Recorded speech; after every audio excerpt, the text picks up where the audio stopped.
Hello, today is March 4th. It is Monday, and I'm doing my reading today, daily in the Word. And hopefully, I just want the top of my head. Okay, and the reading for today is Deuteronomy 24, 25, 26, and 27. And Deuteronomy can basically be divided in three parts. The first part, 1 through 3, is Moses tells of the past, and then 4 through, I think, 27.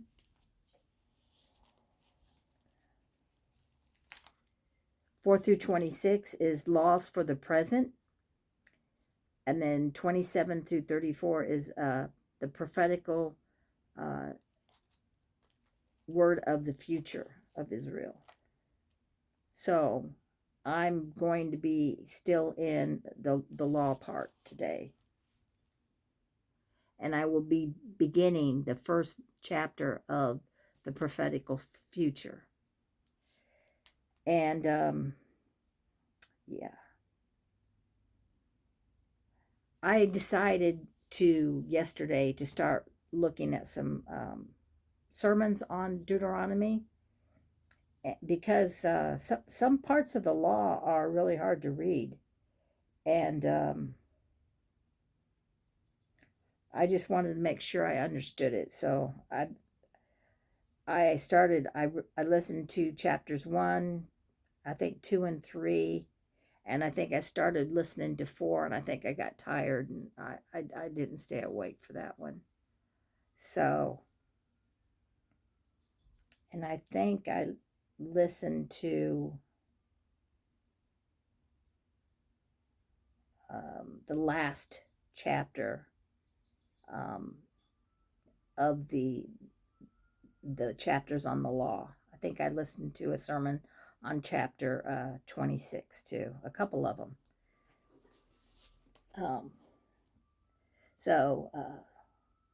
Yeah, I'm just saying this is Deuteronomy's. The laws of God are very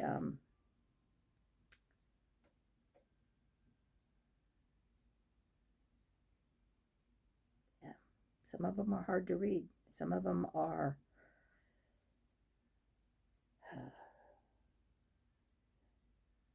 kind of hard for me to wrap my mind around. Anyhow, so stop yammering and get to reading. Deuteronomy 24. When a man hath taken a wife and married her, and it come to pass that she find no favor in his eyes, because he hath found some uncleanness in her, let him write her a bill of divorcement, and give it in her hand, and send her out of his house. And when she is departed out of his house, she may go and be another man's wife. And if the later husband hate her, and write her a bill of divorcement, and giveth it in her hand, and sendeth her out of his house, or if the later husband die, which took her to be his wife, the former husband which set her away may not take her again to be his wife. Once you're divorced, you can't go back and get remarried, according to Deuteronomy 24, verse 4. Her former husband, which sent her away, which divorced her, may not take her again to be his wife. After that she is defiled, for that is an abomination before the Lord. And thou shalt not cause the land to sin, which the Lord thy God giveth thee for an inheritance. When a man hath taken a new wife, he shall not go out to war, neither shall he be charged with any business, but he shall be free at home 1 year, and shall cheer up his wife which he hath taken. So kind of change subject. It's going to change again here in verse 6. No man shall take the nether or the upper millstone to pledge, for he taketh a man's life to pledge. If a man, another law, If a man be found stealing any of his brethren of the children of Israel, and maketh merchandise of him, or selleth him, then that thief shall die, and thou shalt put evil away from you. So if a man be found stealing the brethren of Israel, if an Israelite sells another Israelite and makes merchandise, makes a slave out of another Israelite, it says he's worthy to death. So we think of Joseph, how his brothers treated him. According to the law of Moses, they committed a capital crime. Verse 8 says, take heed in the plague of leprosy, that thou observe diligently, and do according to all the priests the Levites shall teach you, as I commanded them, so ye shall observe to do. And that's all here that I know that he talks about of leprosy, wherein the book of Leviticus has got like 3-4 chapters about describing it and all the things that you do. So he just says one verse, do what you're told to do when it comes to leprosy. The Levites will teach you and tell you what you need to do, and you are to obey them. Then verse 9 says, remember what the Lord thy God did unto Miriam, by the way, after that ye were come forth out of Egypt. So Miriam was found to have leprosy because Miriam and Aaron badmouthed Moses and his authority, and God struck her down with leprosy. And Moses or Aaron, I don't remember, one of them prays for her to be healed, and God said, that she should be put out of the camp for 7 days, and then God would heal her.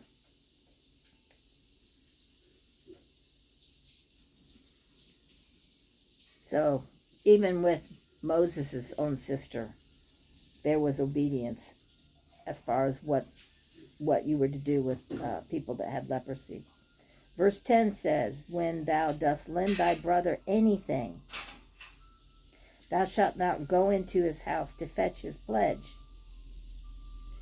So you don't have a right to go into somebody's house and to get something that you've loaned them. Because it says in verse 11, thou shalt stand abroad, and the man to whom thou dost lend shall bring out the pledge abroad unto thee. You got to let him bring it to you. You can't go, he's got my property, I can go in and get it. And if a man be poor, thou shalt not sleep with his pledge. Which means you won't keep it overnight. Whatever he give you as a down payment or security, you don't keep it overnight. And if the man be poor, thou shalt not sleep with his pledge. In any case, thou shalt deliver him the pledge again when the sun goeth down, that he may sleep in his own raiment, and bless thee, and it shall be righteousness unto thee before the Lord thy God. So I guess apparently a man would take his cloak off his back whenever he would borrow something, and says, here, I'll give you my cloak, and as a down payment or security for the loan that you've given me. But God says you can't keep it overnight, because that's what keeps him warm when he sleeps. It says, thou shalt deliver him the pledge again when the sun goeth down, that he may sleep in his own raiment, and bless thee. And if you do this, you give him his clothing back, his cloak or his robe. It says, and it shall be righteousness unto thee before the Lord thy God, because you're being merciful. Then it says 14, thou shalt not oppress an hired servant that is poor and needy, whether he is of thy brethren or of thy strangers that are in thy land within thy gates. And then it warns this further, at his day thou shalt give him his hire, neither shall the sun go down upon it. So it says you're to pay him his wages every single day. It says, for he is poor and setteth his heart upon it. He needs it to eat that day. He's poor. It says, lest he cry unto thee. No, it says, lest he cry against thee unto the Lord, and it be sin unto thee. So he's worked all day so he can eat. Make sure you pay him so he can eat. Because if he cries in his hunger and his desperation to God, you've not shown him mercy. And it says, and it be sin unto thee. The father shall not be put to death for the children, neither shall the children be put to death for the fathers. Every man shall be put to death for his own sin. Thou shalt not pervert the judgment of the stranger, nor the fatherless, nor take a widow's raiment to pledge.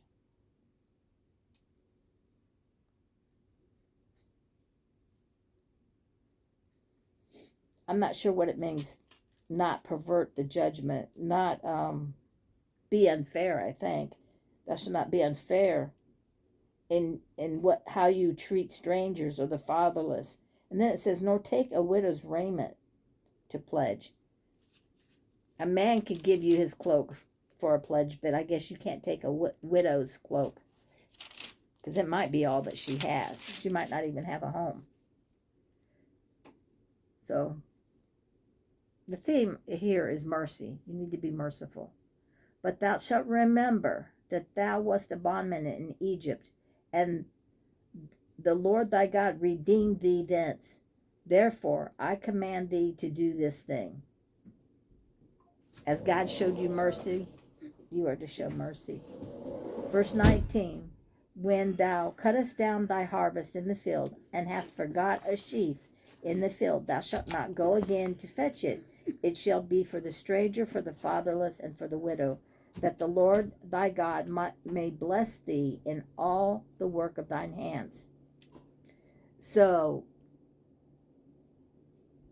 and the next verse is about the same. I think it, when you harvest your field, and there's other verses about this, not to harvest into the corners, but leave like the corner part, so round them off. So there's a portion left there. Always leave a portion there for the people that are hungry, that are walking abroad in the land, can eat.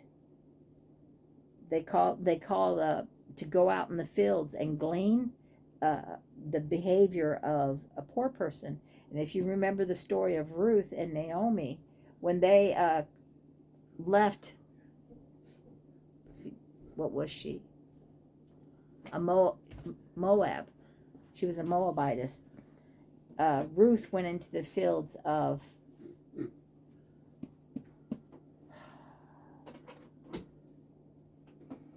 think of his name. Well, her husband. He wasn't her husband yet, but he was going to be. A relative. She went into the fields of a relative and gleaned the fields. And he was a merciful man, so that he told the harvesters to drop handfuls of grain on the ground for her to collect. So when she went out to glean the fields, she brought home so much that her mother-in-law knew the goodness of the man whose field she gleaned in, that he was a generous and godly man. Anyhow, the next verse 20 says, when thou beatest thy olive tree, thou shalt not go over the boughs again. When you shake the olives out of the tree, don't do it twice. For what's left, it shall be for a stranger, for the fatherless, and for the widow. When thou gatherest the grapes of thy vineyard, thou shalt not glean it afterward. So you just go through it once and do your harvesting. Why? Because what's left, it shall be for the stranger, for the fatherless, for the widow. And then, why are you to do this? It says, and thou shalt remember that thou wast bondman in the land of Egypt. Therefore, I command thee to do this thing.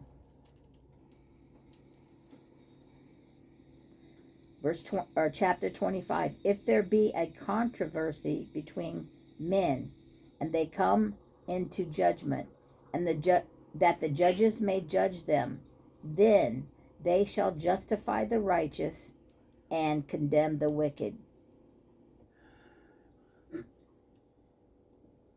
That was the duty of the judges, to justify the righteous, to figure out who was right and who was in the wrong, and condemn the wicked.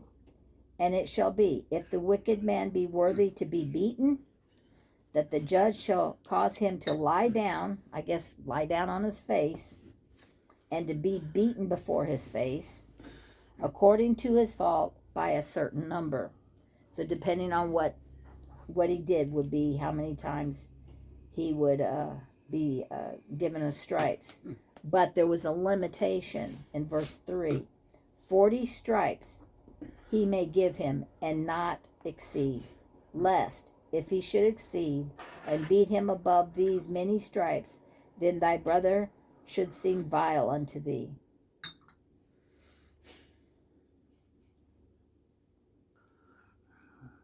And I believe that was one way that the people didn't keep the law, because I believe Jesus was beaten twice in one day, in a 24-hour period. I believe the Romans beat him, and then Herod did as well. But I'd have to look that up. But I think so. Thou shalt not muzzle the ox when he treadeth out the corn. So you to treat your animals mercifully too, and let them eat when they're hungry, I guess is what, sometimes I don't necessarily understand because it's Old English. But, a muzzle on an ox when he treadeth out the corn. Don't put a muzzle on your ox if he gets into your cornfield. He's just hungry. So feed your animals, right? Be merciful. Especially domesticated animals that are meeked so that they serve man. They no longer have the nature to go out and necessarily get their own food. They're quite used to being brought to their food. So verse 5 says, if brethren dwell together, and one of them die, and have no child, the wife of the dead shall not marry without unto a stranger. Her husband's brother shall go in unto her, and take her to him to wife, and perform the duty of a husband's brother unto her. I'll come back on verse 7.